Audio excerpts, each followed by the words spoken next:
All right, thanks, Steve. I hope everyone did have a great bye week. We certainly did. Got some really good work in last week on the practice field. Like every college team, being able to balance self scout, opponent scout for the next team, recovery, rest, all that. So we got a good combination of that. Gave our guys the weekend off. Coaches went out recruiting on Thursday and Friday, myself included. I was in 6 states on Thursday and Friday, and was able to get to a high school game on Friday night and got home about 1 a.m. and then gave everybody off Saturday. We needed it, first off day since August. It was good to lay around and just kind of be a football fan for a day. I know our players enjoyed that also, and then everybody got back in here on Sunday, back to work, and was eager to do that. The bye week came at a great time. We needed it from a mental and physical standpoint, and had a really good night on the practice field Sunday night, and then a really good practice this morning. Also got a big challenge this week. Excited to be going down to Baton Rouge. Ton of respect for Coach Kelly, one of the great coaches in college football, and has been for a long time, whether it be at Cincinnati or Notre Dame or now what he's doing at LSU. Got a really talented team in all three phases. Weapons on offense, weapons on defense, weapons on special teams in the return game, and their specialists. So really a complete team that's played really good football throughout the season. They had a really good team last year, and then added to that with the freshman class they brought in, and then transfer portal additions. So really, really talented group, and it's what life in the SEC is. But our guys are excited to get down to Baton Rouge, one of the great venues in college football, on Saturday night. I know it'll be loud and electric and rocking in there, and we've got to prepare well this week in practice to be able to go perform well on Saturday night. But excited about the group we're taking down there, and looking forward to the challenge of going down there. Questions? Shane, in your opinion, what is a balanced offense?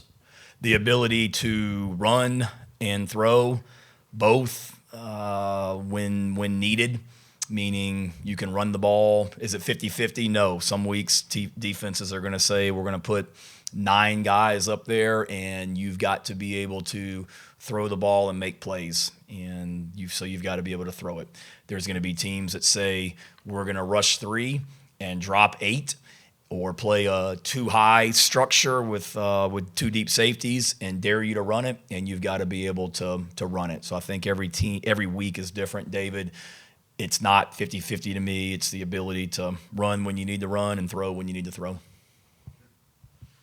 Coach, how are you preparing to simulate the noise of what Death Valley brings for your players to kind of tune in with this big game coming up? Yeah, starts in practice. We're doing some crowd noise things in practice, which we always do when we go on the road, and did it when we went to Missouri, and did it today, and we'll do it tomorrow and Thursday in practice. Just trying to simulate crowd noise, but you can't simulate 100,000+ probably heavily intoxicated Louisianans down there, and which is going to be awesome. I mean, that's what you want to coach in those environments. But I would say the same thing that Coach Kelly said about coming into Williams-Brice Stadium last year, which is a loud environment. Like, you can control the crowd with how you play, and that's what we need to focus on, is playing winning football, offensively, defensively, and special teams, and being able to minimize the impact of that crowd. But this isn't going into some 40,000 seat stadium. This is one of the great venues in all of college football, so we know it's going to be loud, and got to prepare that way during practice, and then play well on Saturday night. Hey, Coach. Following David's question and following that Kentucky game, do you feel the offense is as balanced as you'd like it to be right now? No. I mean, it is what it is. We're not running the ball consistently enough right now, and we haven't been as effective running the ball as we need to be. We've done what we needed to do to win 3 games, but we've got to be able to run it more consistently than what we have, and we've got to be able to throw it even more consistently than what we have. But I would say with a lot of areas defensively that we got to be better, a lot of areas on special teams that we have to be better. But certainly we've got to be more consistent offensively, staying on the field, sustaining drives, and that's running and throwing. LSU's defense vastly improved so far in the early part of this season. A lot of that has to do with how Harold Perkins is kind of deployed in a different ways. What's kind of the challenge like for you to try to account for a player like that who does kind of line up all over the place? Yeah, ton of respect for Blake Baker, their defensive coordinator. He does an awesome job. He did when he was at Miami and Missouri. We saw plenty of film when we played against Missouri my first couple of years, and now at LSU. And Perkins is a great player, and they do a great job with him. You know, he's most teams you play, they have a nickel or a Sam linebacker, meaning if you're, an 11 personnel, tight end, 3 receivers are probably going to play with 5 DBs, and your Sam linebacker is going to come off the field and they're going to play nickel, which is what we do with Jalen Kilgore. But then most teams have where if the team's in 12 personnel, meaning there you have 2 tight ends, a lot of teams are going to play base defense where they're going to have their true 3 linebackers and they're going to sub it in. We did that. We've done that in the past with some of our bigger linebackers. When Bam Scott was here, we did a little bit of that. They don't have to do that because Perkins is one of the rare guys that's a Sam and a nickel. And he can match up against tight ends and stay on the field in base defense. He can match up with receivers and stay on the field and be their nickel. But then they've got a multitude of other personnel groupings that they can utilize out there. And then he's just a really good player. He can run, he can cover, and then he's just got a great knack for – they bring him on pressures a lot, and he's got a really nice knack for he's just got great instincts and a knack for making plays in the backfield. But then you combine that with the tackles at return plus 88 that transferred from South Florida. He's a dude inside. The 2 ends that came in from Florida State and Florida, their issues. We know all about the Weeks brothers and the players that they are. And then, it's as good a secondary as there is in this league. So, yeah, they present a lot of problems, and he's a big part of that. You guys obviously saw Garrett Nussmeier last year. When you're watching him on tape from this year, it seemed like, the Florida game, he didn't complete as many passes usually. But have you seen any differences from him when you're preparing last year versus this year? No, he's an athlete. He's a competitor. I've got a ton of respect for Garrett, coach's son, grew up around the game. He's a competitor. He's a really good athlete. He's tough. He sits in the pocket. He can make plays outside the pocket. He's made some throws this year, Jordan, that are wow throws that, you're like, man, there's very few people in the country that can make that throw. The one thing I've seen, they've had some injuries on the offensive line. They lost some really good offensive linemen.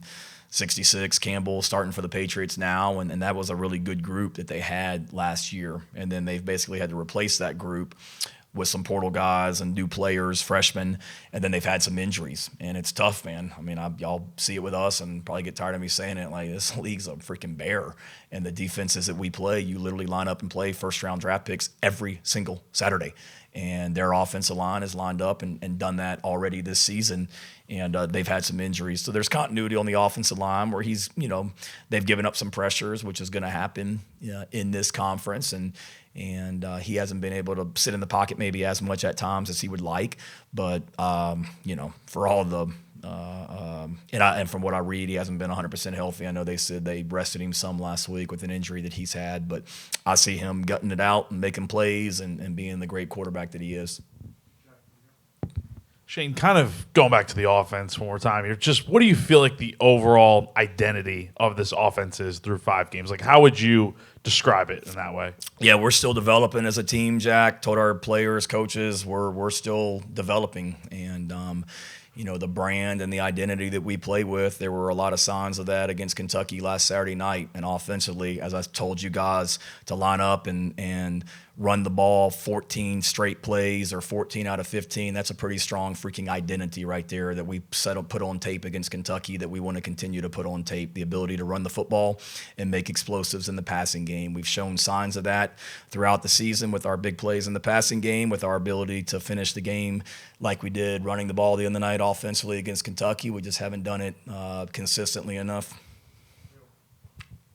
Defensive tackle being such a question mark coming into the season. How do you feel like those guys have performed this season? I guess particularly those first three guys who played the most. Yeah, I feel like they've done a nice job. Really proud of Nick Barrett and the leader he's become, and the plays that he's making on the field. He's really having a good year. And then you add Gabe and Kel and Devontae Miles and Troy Pikes, and the way those guys continue to come along. It's been a solid group, and they've been. I feel like they've been very. I feel like they've been consistent and continue to get better. And then some young guys that continue to come along that I see flash in practice, and I'm excited about in regards to their potential as we get into the second half of the season. Shane, starting this weekend with LSU, you guys have a stretch of pretty much 5 top 10, top 11 teams. What has been your message to your guys about how to prepare as you enter this gauntlet of a stretch? One at a time, but if you don't want to play that schedule, I told our players, y'all chose the wrong conference to come play in. Like, you should have gone play in another conference. If you don't want to play that schedule, you chose the wrong school to come to. I mean, that's just life in this league. So don't tell me in recruiting and when we brought you in the portal that you want to compete and you want to play against the best in the SEC, now all of a sudden shy away from it and look at our schedule and say, oh, shoot, look who we got to play. Look who we get to play. And, again, if you don't want to compete against the best, there's plenty of other conferences that they don't play ranked teams every single week. There's plenty of other conferences where you don't go in front of 100,000 people every Saturday. There's plenty of other conferences where you don't play against NFL draft picks all over the field every single Saturday. You do in this league. And as a competitor, that's what our guys chose to do. So I get tired of look at South Carolina's schedule and things like that. And I get it is what it is, but look at everybody else's schedule in the SEC. I mean, look who Oklahoma plays the next 5 weeks. Look who Missouri plays, LSU, Alabama. Who else was I looking at their schedule? Texas, I think.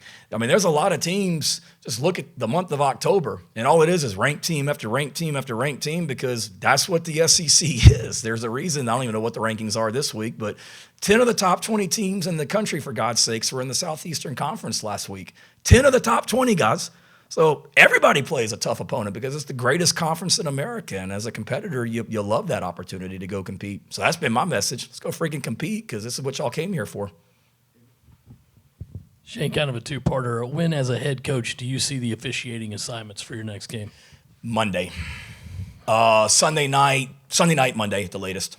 And just when you look at him, has there ever been an occasion to say, like, maybe that guy, there might be some past history there? Has there ever been an occasion to look at that and lobby for a switch? Yeah, I know. No. Now, I think my predecessor did that, because I've talked to the SEC head of officials a couple of times, and I think he may have had that conversation. There's God's honest truth, David. There's one time, I think in 5 years, where I saw the officiating crew that was going to be coming in here for that Saturday, and I made a call to John McDade, the head of officials, about what's your thinking here? Like, are you sure about this because of whatever may have happened in the past? But that was probably 2 or 3 years ago when I made that call. I didn't do it last year, and I haven't done it this year, and I didn't do it this week. Which officiating? No, I'm just kidding. I hope I'm not misrepresenting this, but you've mentioned that you make notes a lot as time goes along throughout the season, so you can reference back, in future years. Is that pretty accurate? Absolutely. Yeah, I was wondering, given the bye week, did you make any notes or anything about the first 5 weeks of the season, the start, the September, that you feel like you want to implement next year, or things that need to be corrected? Yeah, great question. I think you're always doing that.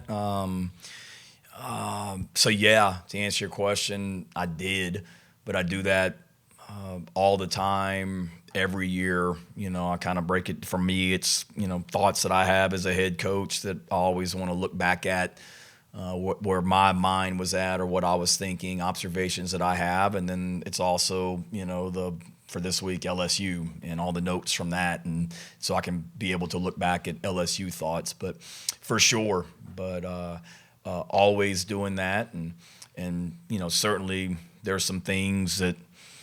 I like what we do in the month of August, and I like how we practice and how we prepare. But the fact of the matter is, we weren't consistent enough early this season and had way too many self-inflicted mistakes. And hopefully, we've corrected that, and we'll continue to be better. But I think you're always looking at how to be better from year to year, and those are conversations that I'm having with the people in this building also in regards to how to be better. But yeah, plenty of that during the off week, and plenty of that even before that also. But at the same time, there's a lot of good too. But I think for me, John, it's more looking at it, okay, we had a lot of young players, and you're always going to have a lot of young players and freshmen that you're relying on. How do you implement them into things even better, and how can we get off to a better start where we're scoring more points earlier in the season than what we did, this season and even last season too, in so many ways. So you're always trying to find ways to be better, and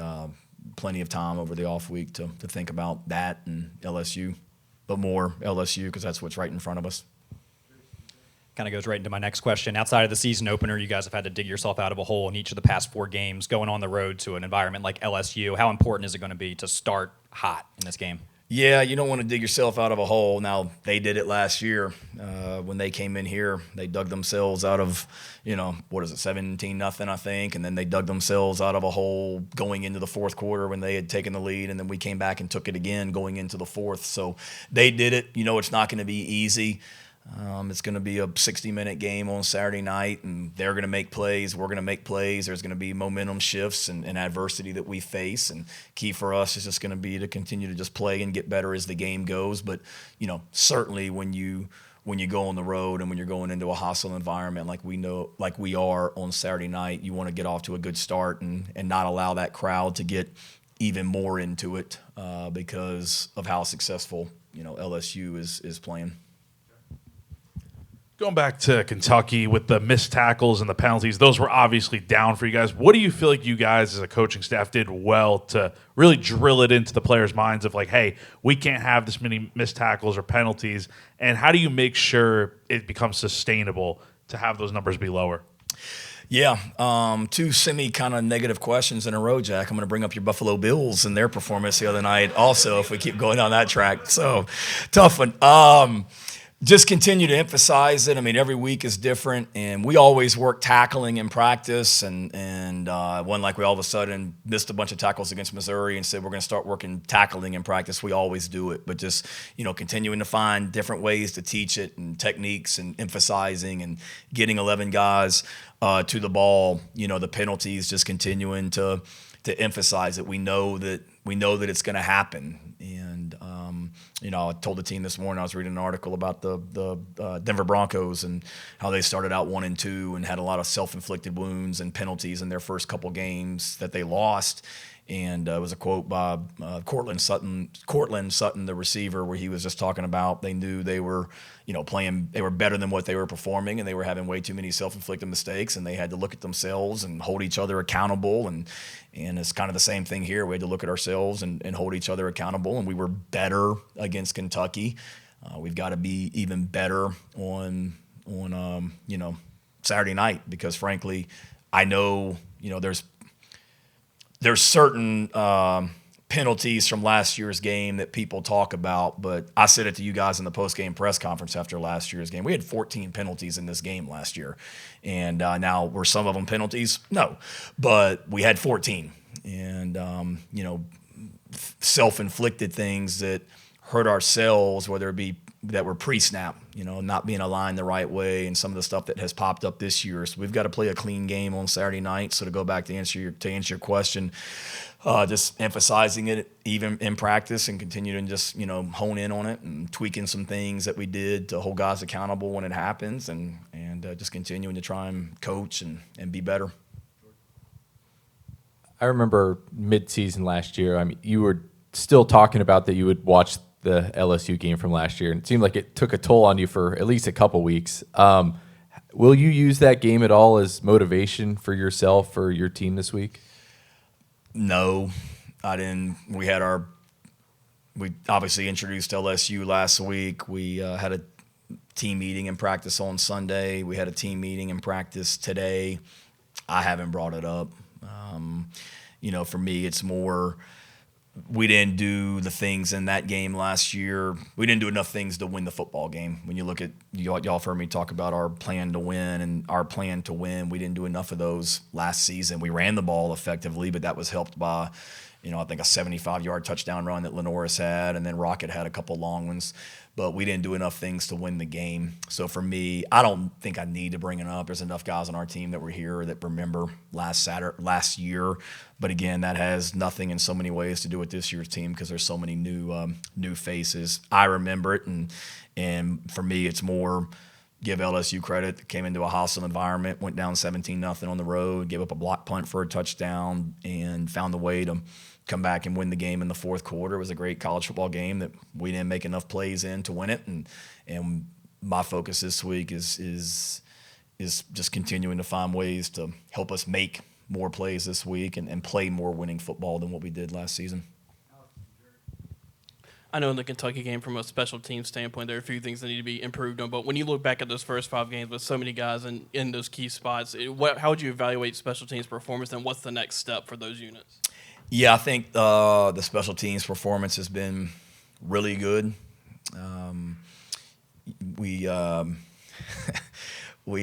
Max won't mind me saying this. In our team meeting the Friday night before the Kentucky game, I was talking to the team about our team and how a lot of the things that we had question marks about going into the season, one of which was the specialists, they've done great, and they've answered that, and they've played their rear ends off, and I don't even worry about them anymore. And then the very next play was the opening kickoff for the Kentucky game. We kicked it out of bounds. I'm like, well, there's the ultimate, kicking the you-know-what. But Max has done a nice job kicking off as a true freshman. William, I think, continues to get better as a kicker. Mason has done a really nice job punting and throwing like he did the other night against Kentucky.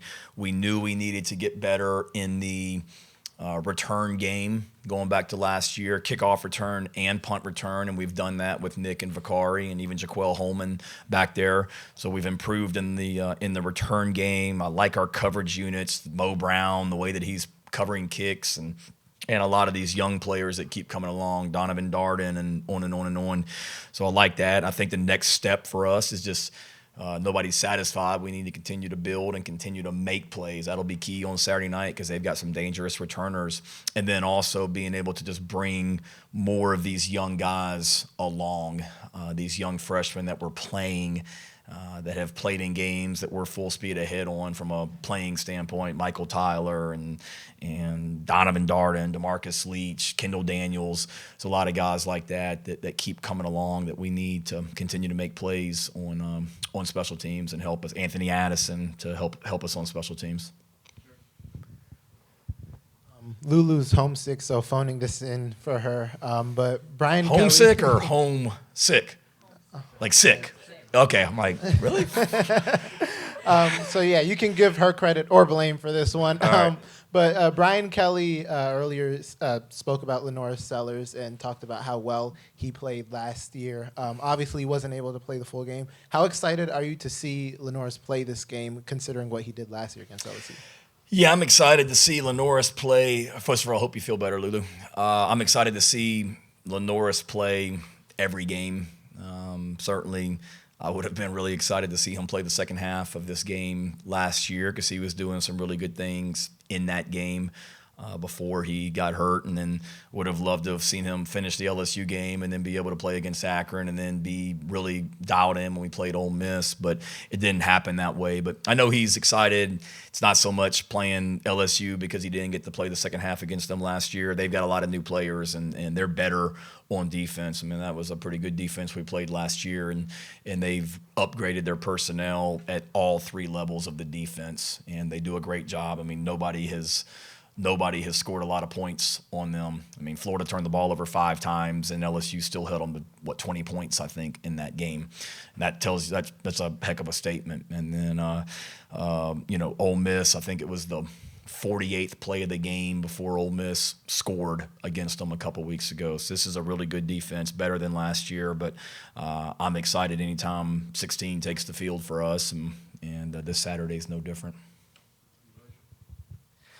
Nick Harper's obviously shown like some big playability throughout his career. And I think Cole Kublik was talking to Clark Lee at the Vanderbilt game a few weeks ago, and Clark was telling him about how big of an emphasis it was to make sure he doesn't beat them over the top. Have you seen teams cover Nick Harper differently over the last couple of weeks? And if so, does that kind of help somebody like a Dre Jacobs be able to get a couple 100-yard games? Yeah, I saw Clark talking about it leading into our game, a comment he made just about always having a safety in the middle of the field to kind of help versus Nick on some of those deep balls. And then he mentioned the Virginia Tech game where, one of the very few times that Virginia Tech didn't have a safety in the middle of the field is when we threw the post for a touchdown. And that was towards the end of the game where we had some runs and they brought some safeties up to stop the run. So, yes, teams got to be aware of Nick, but that's great because, if you're doing that, we've got other receivers that continue to get better and develop.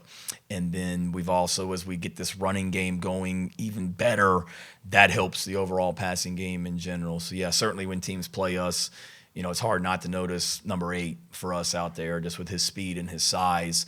But that, we've got other guys that you've got to worry about, the quarterback, the running backs, tight ends, receivers, and that certainly helps others for sure. And Nick's done a great job of continuing to make an impact no matter what teams are trying to do to negate him. I don't know if you can comment on this, but I know the news broke yesterday about the cancellation for the Miami home and home series. What is your personal thoughts on that, and how hard is it to put a schedule together, just in general? Yeah, my personal thoughts, it kind of is what it is. With the SEC going to 9 conference games, I just went on that whole spiel a few minutes ago about what not all 9 conference games are built the same way. 9 conference games in other leagues aren't 9 conference games in this league. And when we also play Clemson at the end of every season, as a competitor, yeah, you want to play against the best. And if everybody in the country, everybody in the SEC was playing 12 Power 4 teams, great, let's have at it. But they're not. And it's an unintended consequence of it. It just is what it is, that every team in this league is going to play 9 conference games plus a 10th Power 4, I believe. But that doesn't mean that they all have to play another Power 4, and we would have probably been the only one. I think you see that with other series getting canceled, and I know our fans were looking forward to it. I know I was looking forward to it, but you've also got to do what's best for the team. And just to be completely frank, it doesn't make a whole lot of sense for us to play 11 Power 4 games when everybody else in the SEC is only playing 10, and especially until we as coaches understand what are the metrics of the committee going to be? Because last year it was clearly on how many wins you had, not who you lost to. Shane, you were talking about Nick Harper a little bit ago. Through the first 5 weeks, do you and Coach Shula feel like you have an idea on who kind of the consistent guys are in that wide receiver room, or is there still room to fluctuate for snaps and targets, things like that? I think we've got a pretty good idea of who that group is, but again, I mean, we're constantly competing and developing, and we're not even halfway through the regular season at this point. So we've got a pretty solid idea of who those top guys are. And when I say top, I mean top 6, 7, 8 that we feel like we can play in football games and win games with. But also, there's guys that aren't in that 6, 7, 8 that I see in practice continue to make plays and continue to get better too. So yes, where we are right now, I got a good idea and feel good about it. But I like that group as a whole too, because there's some guys that we recruited that really haven't made an impact on the field yet, but I see them developing on the practice field and continuing to make plays in practice, which may lead to more and more opportunities in games as the year goes. With the running backs, I'm assuming they're probably wanting to get the running game going just as much or more than anybody else. So what kind of mood do you sense from those guys as they've gone through these last few weeks and the bye week? Yeah, they've been great. They've great energy and spirit about themselves and have practiced the right way. And again, it's I think I said it after the game or teleconference with you guys after Kentucky. I mean, we left some yards out there that was more on the running backs than it was the offensive line, where some runs that, I thought we maybe missed a read or missed a gap and bounced it when we didn't need to bounce it and left some yards out there. So that's my message to them, is just trust it. And then we've got to do a better job around you, meaning offensive line, tight ends, quarterbacks, and receivers, so you can trust it to run it where it's supposed to be. But I think their attitude's been awesome, and they see what's going on, and then we've been able to continue to get them involved in different ways, whether it be screens or two on the field at the same time, and then, like I said, the whole fourth quarter the other night against Kentucky was runs, and we've got to be able to continue to lean on that and continue to develop as an offense, running game and passing game as we go forward. Okay, see y'all Saturday.